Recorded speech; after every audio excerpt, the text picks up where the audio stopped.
And it's surprising to see that those who are suffering from poverty in our province include those who have an income and those who have jobs. But with the higher cost of living, including rent, extra school fees, perhaps even daycare, times are certainly getting hard for Alberta families. Alberta has in recent years been in an unprecedented economic boom, but despite all of that, there are still more than 1 in 10 children in this province living in poverty. Close to 78,000 Alberta children under the age of 18 are from low-income households.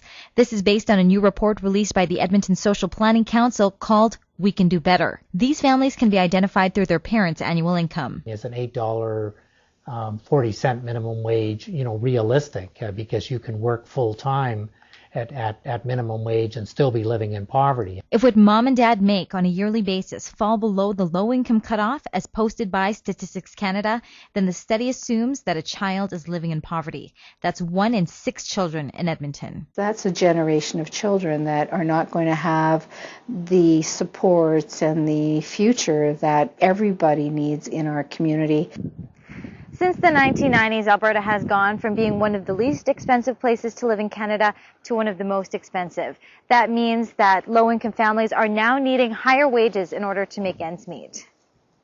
Those who face the greatest risk for poverty in our province include children of single moms, Aboriginal peoples, recent immigrants to Alberta, including visible minorities, refugees, and families whose parents are seriously ill or disabled. They're very silent in our community. I think that, nobody tries to bring attention to the fact that they're really having a tough time.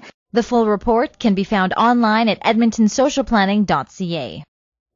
What is the government of Alberta currently doing to alleviate poverty in our province? Now, they certainly are taking steps in the right direction. They currently have the 10-year plan to end homelessness.